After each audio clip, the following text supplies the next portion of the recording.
Salut les amis de la data, aujourd'hui nous allons parler de Faker, qui est une bibliothèque Python open source utilisée pour créer un ensemble de données fictives destinées aux tests d'application, à l'amorçage de la base de données et au maintien de l'anonymat des utilisateurs. Donc très rapidement on va voir comment l'installer d'une manière globale sur notre machine. Donc vous faites une recherche sur la barre de recherche de votre PC, donc on va chercher l'invite de commande, donc invite, voilà. Clique là-dessus et donc il suffit juste de taper pip install Faker. Voilà, vous tapez pip install Faker, vous validez. Moi je l'ai déjà fait, donc voilà, vous validez par la touche entrée et ensuite on va vérifier si bel et bien Faker s'est installé sur notre machine. Donc en tapant Faker, cette fois-ci toujours sur l'invite de commande, Faker version. Voilà.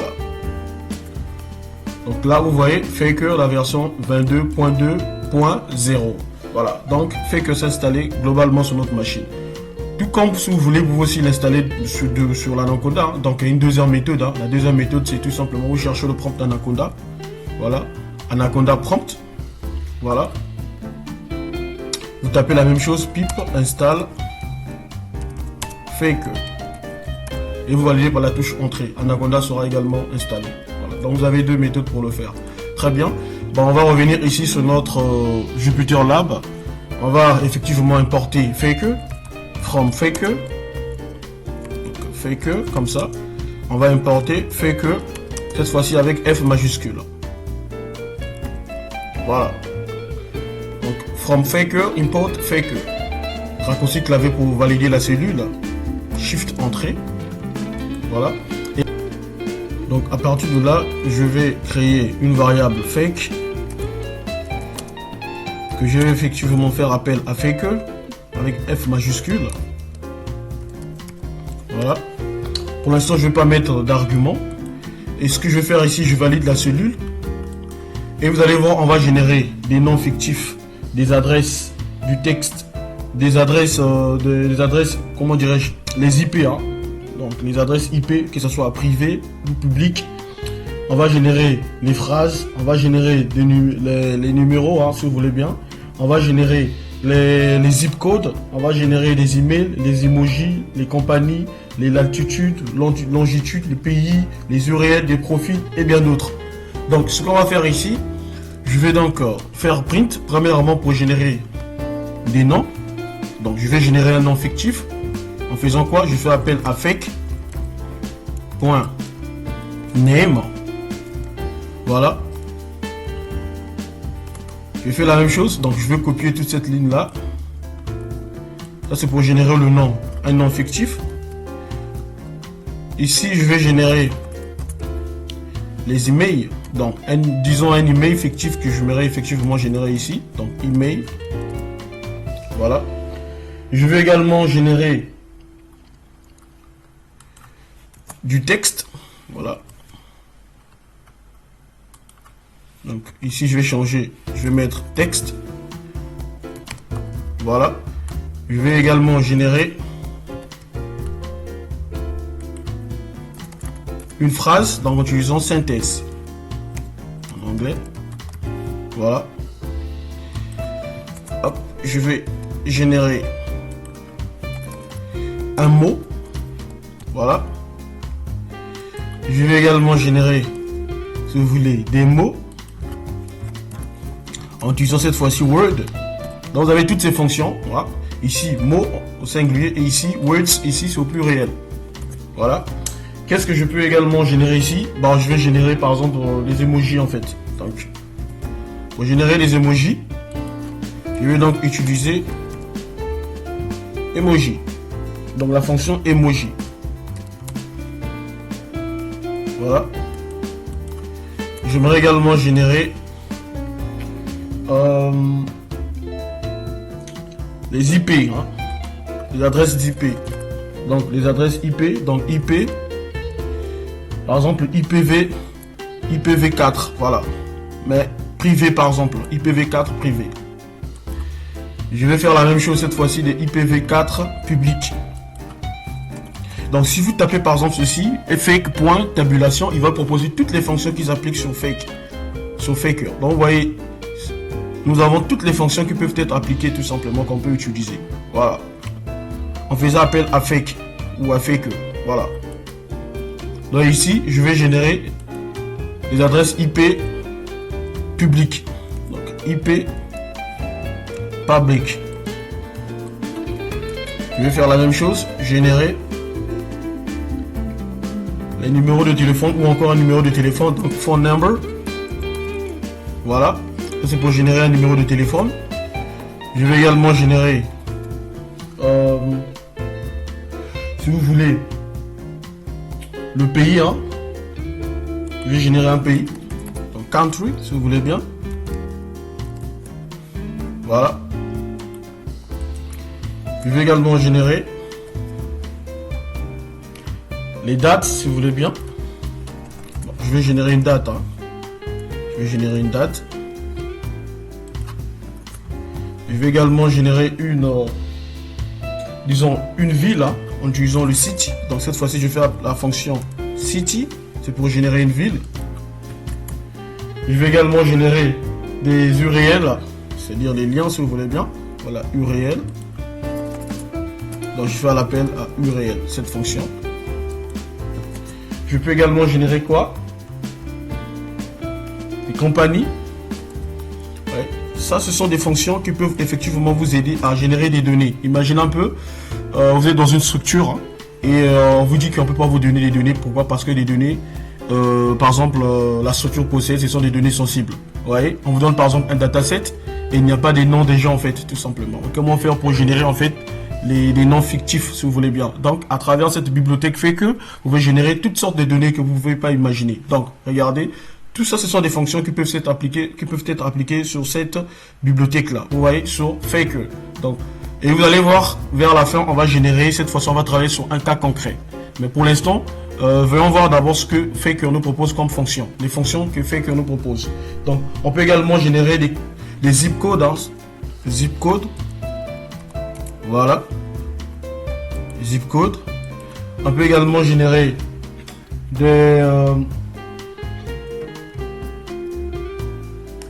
les années, hein, ou bien on peut générer une année comme ça, voilà, en utilisant fake.year,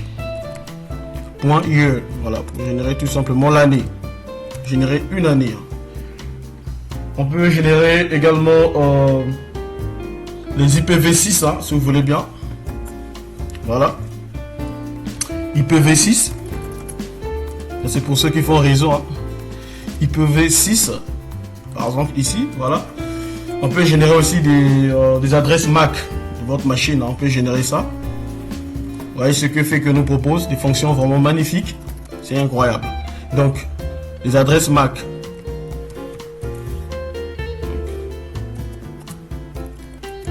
Voilà.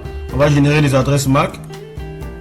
Donc, on va s'arrêter là pour l'instant et on va exécuter cette cellule là et regarder le résultat. Vous voyez le résultat. La première fonction ici, nous avons le name. Le nom qu'il a généré, c'est ce nom que vous voyez ici, Morgan. C'est en anglais par défaut bien sûr, mais on pouvait changer la langue ici. On peut mettre la langue française, c'est-à-dire générer des noms français ici, des noms italiens et bien d'autres. Voilà, vous l'avez compris. Et là aussi, la fonction email, il m'a généré en fait cette adresse mail là, vous voyez. En ce qui concerne le texte ici, voici le texte qu'il a généré. Voilà. Alors ici, vous pouvez dire que non, mais c'est bizarre, qu'est-ce qui ne va pas? Bon, ce qu'on va faire ici, c'est quoi? Regardez tout ce qu'il a généré ici. Voilà, les emojis, regardez cet emoji là, ce qu'il a généré. Donc c'est la fonction emoji. Voilà, la fonction emoji qui nous a permis effectivement d'avoir cet emoji là. Regardez les adresses IPv4 public privé là. Regardez cette adresse IPv4 privé. Elle est là, cette adresse. Voilà ce que vous voyez ici. Nous avons ici les adresses IPv4 public. Justement là, juste après adresse IPv4 privé. Nous avons les numéros. Donc phone number, la fonction phone number. Donc il a généré tout simplement un numéro. Donc par défaut, vous pouvez constater ici, c'est aux États-Unis, donc +1. Vous voyez, mais tout ça on peut changer. C'est dynamique, on peut changer tout ça. Donc il n'y a pas de problème. Regardez également le pays country. Donc nous avons le pays ici, Afghanistan. Il a généré. Ici, la date. Nous avons notre date ici. Voilà, 2008, deuxième mois. Donc voilà, nous avons toutes les informations ici. Voilà. Il a généré la ville, city, avec la fonction city. Voilà, il a généré cette ville-là. Il a également généré des URL, hein, vous voyez. On est justement ici. Notre URL est là. Là, l'année. L'année est là. Nous avons quoi d'autre encore? IPv6. IPv6 justement là. Donc ici. Voilà. Nous avons quoi? Les adresses MAC de notre machine. Ben voici. L'adresse MAC de notre machine. Justement là. Donc voilà un peu ce que fait que nous propose comme fonction. Il y en a plein. Hein. Il y a beaucoup de fonctions qui existent. Hein. Tout simplement, vous ne pouvez pas imaginer. Alors ici, j'aimerais tout ceci puisse être transformé par exemple en français. Voilà, pour la France.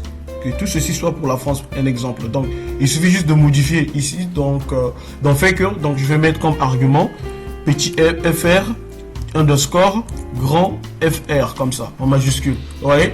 Et à partir de là, vous allez voir. Mais en faisant ceci, on aura une erreur ici. Pourquoi? Parce que le code zip ici n'est pas encore pris en compte en fait pour la France. Donc, sur moi ici, à partir des zip codes, on aura une erreur. Voilà, mais on va quand même valider, vous allez voir. Regardez. Je valide là également cette celui. Et bien, vous voyez, l'erreur que vous voyez ici, c'est justement le zip, cette fonction n'est pas encore prise en charge pour la France. Donc voilà pourquoi vous avez cette erreur. Donc je vais commenter cette fonction-là, c'est-à-dire cette ligne. Je vais commenter cela. Je valide cette fois-ci, je n'ai plus d'erreur. Voilà. Donc regardez ici, il a généré toutes les informations en français. Donc ça, c'est uniquement pour la France. Cette fois-ci, j'ai un nom français. Voilà. J'ai un nom français. Il met là du texte aussi en français cette fois-ci. Vous voyez? Ben, par contre, vous allez constater en lisant ce test, regardez. Désirer, exister, se mettre, rêve, matière, classe, d'abord, visite. Ben, vous avez dit, mais c'est bizarre, il manque des trucs. Voilà, c'est une phrase bizarre, mais c'est normal. Et c'est tout simplement les stop words. Hein. Donc, il a tout simplement supprimé les stop words. Donc, ceux qui font les développeurs IA de NLP, hein, de traitement de langage naturel, savent de quoi je parle ici. Donc, des stop words ont été supprimés tout simplement. Voilà pourquoi vous avez ce texte-là déjà nettoyé. Voilà. Et regardez ici, les adresses cette fois-ci. Nous avons, regardez la phrase ici. Voilà, là aussi, la même chose. Nous avons la phrase ici. Voilà. Nous avons également les numéros, hein, regardez ici, c'est bel et bien nous sommes en France là. Vous voyez, il a généré un numéro français ici, en France, plus 33, tout simplement le code de la France, hein, bien sûr. Voilà, ici, nous avons l'année. Et voilà, nous avons toutes ces informations cette fois-ci en français. Bon, voilà. Alors, qu'est-ce qu'on peut faire ici dans un cas concret? Ce que je vais faire ici, c'est quoi? Je vais importer mon dataset. Vous allez voir, on va faire un cas réel. Je vais importer ce dataset là, salary data. Regardez, je vais faire ceci, df égale. Donc je fais appel à pandas pour lire ce fichier en format CSV. Donc read. Voilà, read CSV. Cette fois-ci, je fais appel à mon fichier, mon dataset salary data. Bien. Et là, je vais afficher les 5 observations, c'est-à-dire les 5 premières lignes de mes données. Donc en utilisant la fonction head. Voilà. Regardez bien ce dataset. On a la variable âge, gender, education level, job jusqu'à salary. Vous voyez? Mais ce sont des employés. Donc ça, ce sont des salaires des employés tout simplement dans une structure, dans une entreprise. Mais par contre, ici dans ce dataset, il manque une variable, c'est-à-dire les noms. On n'a pas des noms ici, imaginez un peu. Vous voulez par exemple générer des noms ici pour chaque employé. On vous donne un tel dataset, on dit que les noms des informations sont sensibles. On ne peut pas vous donner les noms de nos employés. Vous voyez? Donc, tout simplement, vous allez faire quoi? À partir de là, vous pouvez générer effectivement les noms fictifs qui vont effectivement vous aider pour votre travail tout simplement, pour compléter votre dataset. Vous voyez cette information manquante là. Donc ici, ce qu'on va faire c'est quoi? Je vais vérifier les nombres de lignes, hein, parce que c'est très important, avec la fonction shape. Nombre de lignes et nombre de colonnes, avec la fonction shape. Je valide. Vous allez constater, j'ai 375 lignes, hein, donc 375 lignes et 6 colonnes. Bien. Alors, ce que je vais faire, quoi? Je vais générer des noms. Je vais générer des noms fictifs pour compléter tout simplement mon dataset ici. Donc, alors, je vais utiliser une fonction appelée tout simplement def. Donc, je vais utiliser une fonction que je vais appeler input data. pour compléter effectivement notre dataset que vous voyez ici. Donc je vais générer des noms fictifs pour compléter ce dataset là, puisqu'il manque vraiment une information importante, cruciale dans notre dataset, les noms des employés. Vous voyez? Donc input data. Et ici je vais mettre comme paramètre, je vais mettre X. Voilà. Et par la suite, ce que je vais faire, c'est quoi? Je vais tout simplement créer une variable data qui va effectivement être en format, bon, ça sera en data frame, hein, ça sera un data frame que je vais générer tout simplement. Ça veut dire le nom que je vais générer ici pour compléter dans mon dataset ici, bah, je vais le mettre en format data frame tout simplement. Donc c'est un data frame que je veux bien. Et à partir de là, ce que je vais faire, c'est quoi? Je vais faire appel à la boucle for qui va effectivement me générer. Puisque ici, j'ai 375 lignes, donc je dois générer 375 noms pour compléter tout simplement dans mon dataset ici. Donc c'est ce que je suis en train de faire. Donc je vais dire for i, qui est tout simplement un compteur. Donc le compteur, donc il va effectivement parcourir dans range. Dans range, ici, prend 3 paramètres. Donc le premier prend 3 arguments. Donc vous voyez, lors de l'appel de la fonction, on parle d'arguments. Mais lors de la création ici, vous voyez le x ici, ça c'est en paramètre. Voilà. Donc ici, ce que je vais faire ici, je vais tout simplement commencer tout simplement à 0. Donc je dis commence à partir de 0 et ensuite récupère tout simplement ce paramètre x ici. Et lors de l'appel, quand je vais appeler cette fonction input data, je vais remplacer par une valeur, c'est-à-dire un argument. Voilà. Donc je vais remplacer ici par x, puisque je ne sais pas jusqu'à combien, mais je peux déjà mettre ici à 375, mais je vais effectivement laisser ça comme ça. Et à partir de là, 2 points, voilà. Je reviens à la ligne. Je récupère cette variable data. Comme ça, je vais insérer les noms. Donc, data.log. Donc, cette fonction me permet tout simplement. Je vais mettre ici le compteur. Là aussi, j'aurai 2 paramètres dans cette fonction log. Donc, j'aurai quoi? Le i, qui est tout simplement, le i qui est en train de parcourir tout simplement cette fonction range. Donc, il va parcourir de 0 jusqu'à la valeur finale. C'est-à-dire, ici, ça sera jusqu'à 375. Et je vais remplacer par quoi? Je vais remplacer par exemple, le nom. Donc, je vais mettre ça en anglais, puisque mon dataset ici, les informations, voilà, c'est en anglais. Donc, ici, je vais rester cohérent. Donc, je vais mettre name. Voilà, je vais l'écrire en anglais. Name, comme ça. Voilà. Et par la suite, ce que je vais faire quoi? Ben, je vais tout simplement, donc c'est une affectation. Hein, donc, c'est une affectation que je vais, donc, je fais l'affectation. Dans ma variable data, je vais affecter quoi? Ben, je vais tout simplement affecter fake.name. Voilà. Fake.name. Voilà. Et ensuite, je vais retourner cette variable là, data. Donc, je vais faire return. Excusez-moi. Voilà. Sur la même ligne. Return data. Voilà. Ouais. Et à partir de là, ce que je vais faire, c'est quoi? Je vais faire appel à la fonction input data. Je vais faire appel à cette fonction. Donc, je vais créer une variable df1.